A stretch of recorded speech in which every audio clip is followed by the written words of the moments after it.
Right on time. I myself only arrived moments ago.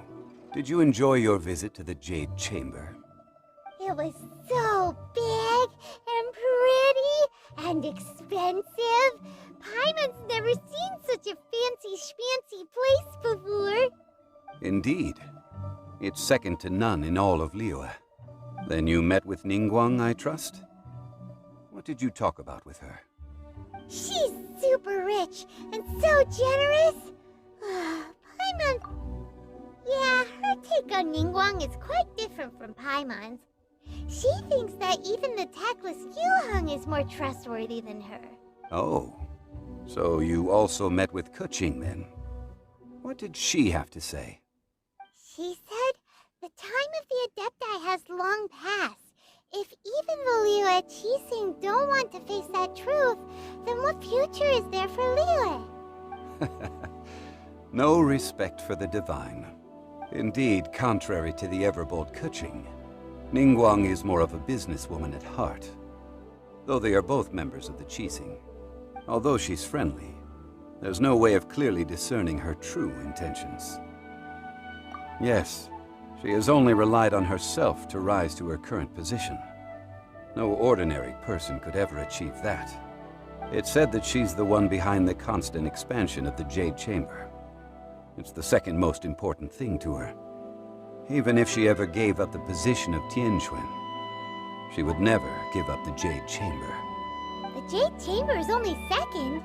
What's the most important thing to her then? Why, Mora, of course. All Ningguang talked about was the Fatui this and the Fatui that. She said that after Rex Lapis was murdered, the Fatui have constantly been trying to sink their fingers into Liyue, and that they aren't to be trusted. That is how the Fatui have always been. It doesn't surprise me in the least. No matter what they may be planning, you must be careful when dealing with the Fatui. Always be on your guard. So, is there anything we need to get for the rite of parting in Dihua Marsh? Yes, as a matter of fact, there is. Today, we'll be gathering wild glaze lilies. Glaze lilies? Well, why did we come all the way out here? Doesn't the garden in Yujing Terrace have some? Even Qingse Village has glaze lilies. Oh, right! Paimon remembers that Madame Ping is always tending to flowers. Maybe we could ask her. No. Those lilies have all been gardened by people. They won't do it all. Dihua Marsh used to be full of glaze lilies. It is a sort of joyful flower that listens to human song.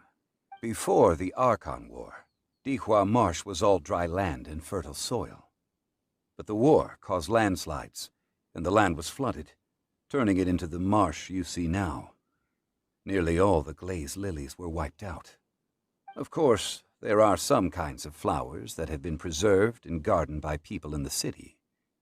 But very few people know that glaze lilies may still be found in the wild. Wild glaze lilies have the strongest fragrance. If we want to follow the true tradition of the rite of parting, we must grind up the wild lilies and place the powder in a censer of everlasting incense. But I'll need your assistance in gathering these flowers. No, I need you to sing to them. Singing to the flowers will make them more fragrant. So how good is your singing? Really? Why doesn't Paimon believe you? We'll only know once she starts singing.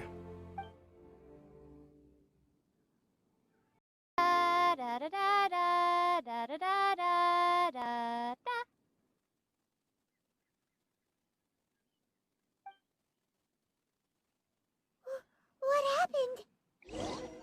These flowers are jumping. They look really angry. Is it because you sang a song for Mondstadt that they don't understand Sinhalese?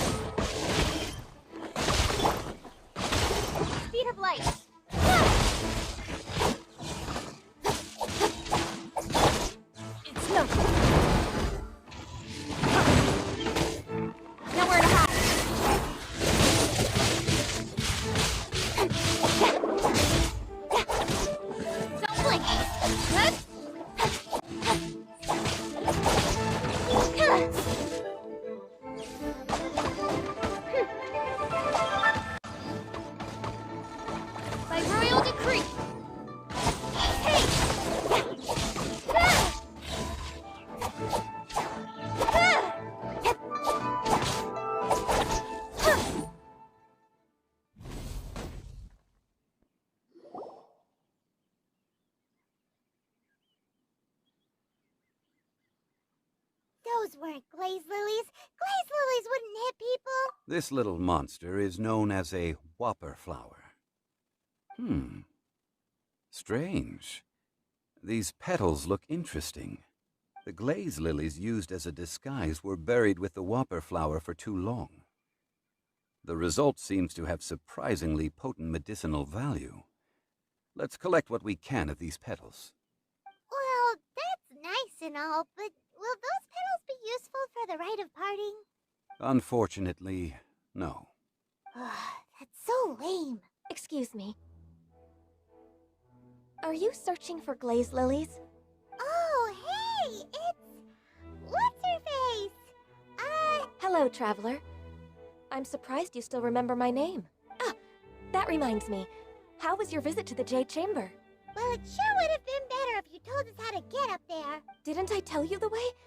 Surely... Nope, we found the way on our own. Oh, I see. Uh-oh. I guess I... Something seems a little off about Ganyu. She's acting different from the first time we met. Ah, well, I met you at that time as an emissary of the Tianquan. But now... You came all the way out here to see the flowers? Why not just enjoy the gardens of this... Yujing Terrace is where Rex Lapis parted from this world.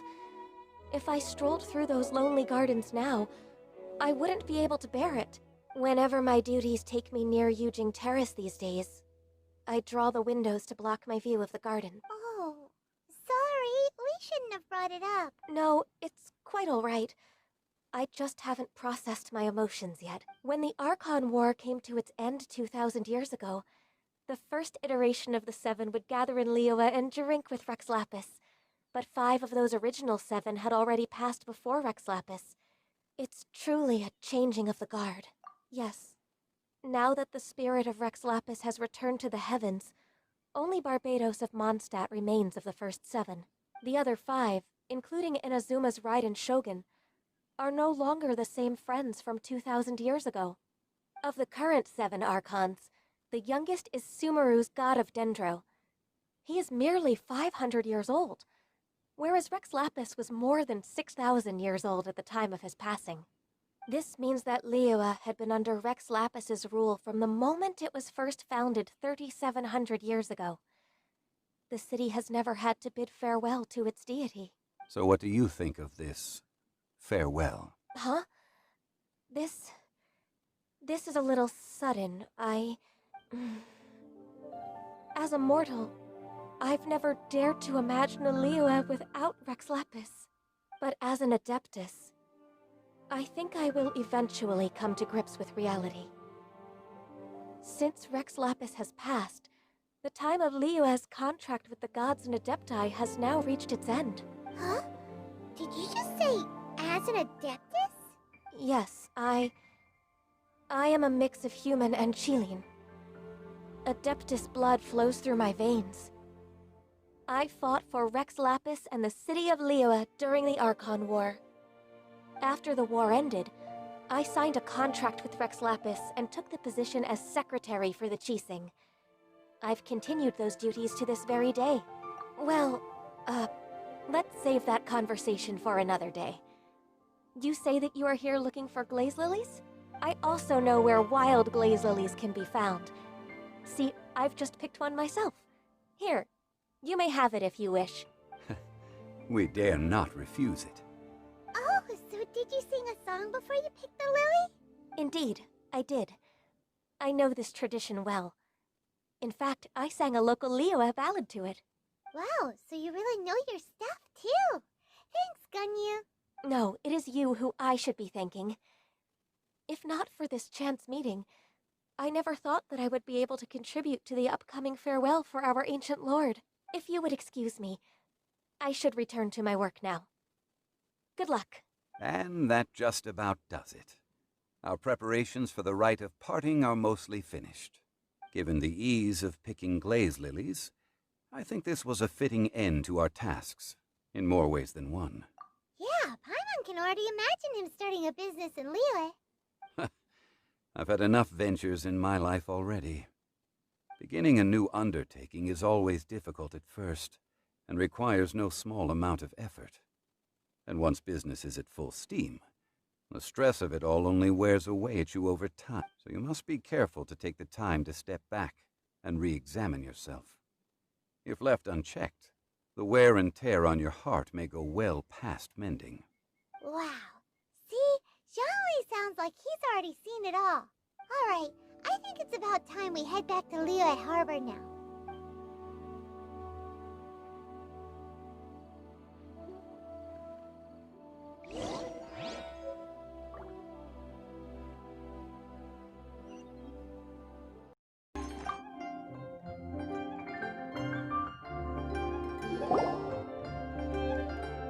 Hey, Zhong Li! Look at this. Everyone in Liyue is caught up in their emotions, thinking that they'll never see Rex Lapis again. And here you are looking all relaxed.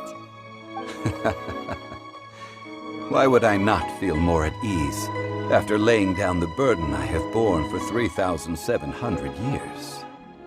Right, if the two of you can spare the time, I should treat you to a meal at the Xinyue kiosk. Ha! That sounds like big talk, Zhong Li. Paimon might have believed you if you were treating us to some third-round knockout, but you'd have to pay out your nose just to stand inside Xinyue kiosk. Are you sure you can afford it? You're right. I do like the Mora. As the Rex Lapis Morax, I can easily create Mora. But since I have chosen to walk this earth as the mortal Zhong Li, I should abide by the same rules that mortals do. When I was journeying with you, though I still had the Gnosis in hand, I knew that I must soon retire from my role as an Archon. So I had to rehearse a little for my new life. Oh, no wonder! Paimon gets it now. You didn't look at the price tags when we were spending because you've never had to. But since you weren't used to not being able to just make more Mora as and when you wanted to, you had to try becoming a parasite to society who lives off of other people's credit. Well, we were only spending Fatui money.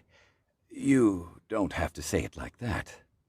In the City of Commerce, we do not merely exchange money or goods. We also exchange knowledge, memories, and foresight, as well as positions, roles, and lives. The Archon Morax could never experience life as the true mortal Zhong Li could, no matter how many times he descended to be with his people. I must thank you for that. I will treasure the memories that I made as Zhong Li, traveling the streets of Liyue with you. That is true. But there is no journey that does not end. No meetings without partings. Paimon thinks that we should make a move and continue our search for the Seven. I fear that continuing your journey may be difficult. The nation that neighbors Liyue by sea, Inazuma, is presently closed. The Electro-Archon Ball. And just as the people of Liyue preferred to call me Rex Lapis, she too goes by another name among locals in Inazuma. Paimon thinks we've heard that one before. Raiden? That is the case. And since Raiden is also the shogun of the Inazuma Bakufu, people call her the Raiden Shogun. That said, though people at the wharf were saying that the situation in Inazuma is very tense, Paimon doesn't remember that always being the case. It wasn't that bad last year. Zhong Li, since you're Rex Lapis, shouldn't you know something about what's happening there? Just how did Inazuma become a closed nation? It's because of visions. Visions?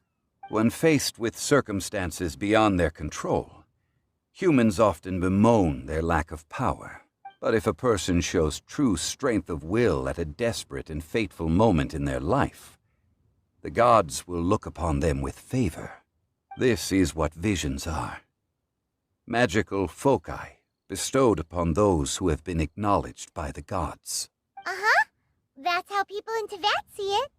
But starting from last year, the Raiden Shogun began promulgating the Vision Hunt Decree.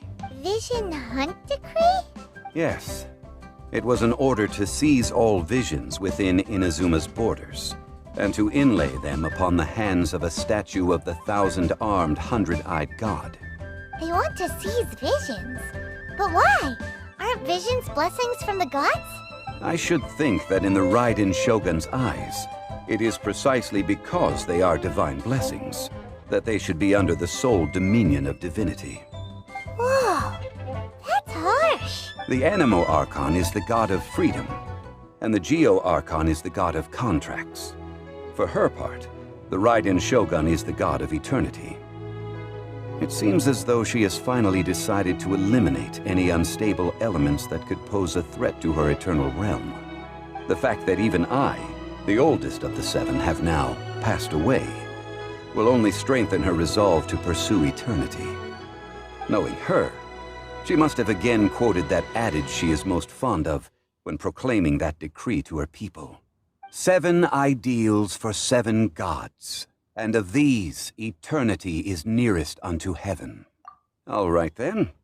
Was there anything else you wish to know? Yeah, about that. Before the Qixing made their announcement, we listened to a lot of people talking on the way. Most of them put the blame for everything on Child. These are indeed false accusations.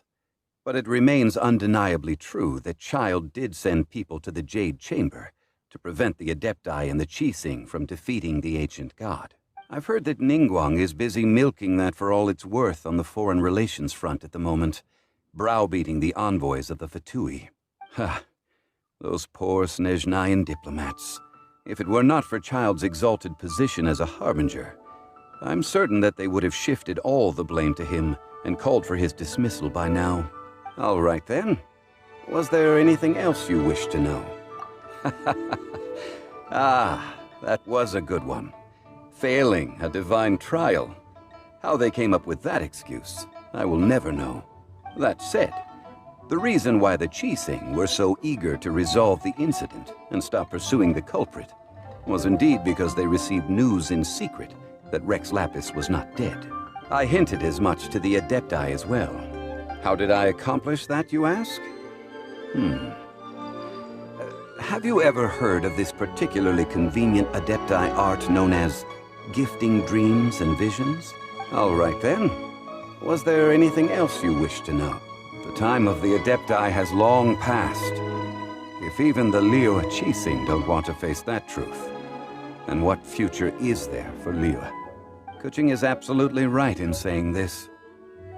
Now, though I did laud Ningguang's desire for power, believing this to be a good thing, and thought as a matter of course that she must have been behind the Qixing's plan to take governing power over Liyue from the hands of the gods and Adepti, could the original person who brought up the idea of seizing power have been... All right then. Was there anything else you wish to know? That's right. Zhong Li, now that you don't have your gnosis, what's going to happen to all the Mora in Teyvat? Since Morax is dead, are they all just gonna disappear? Also, isn't the Golden House the only mint in the entire continent? Will it even continue to work? The Mora present now will not vanish. But the Golden House will indeed have to cease operations for a lengthy period of time, since creating Mora requires the use of the Geo Archon's power. This is terrible! We're all about to run out of Mora! The world is coming to an end! Yes, this is indeed a major issue from a financial standpoint. Well, I suppose we'll just leave such troublesome matters to the Liyue Qixing to debate. Then, did you at least set some private funds aside for yourself? Oh, a private fund. This does seem like a good, logical, common-sense idea. It's a shame. What's a shame? It's a shame that I didn't think of it at the time. All right then. Was there anything else you wish to know? Well then, I suppose you'll have to find a way to get inside this closed nation. Have patience. I suspect that some serendipity must first come into play.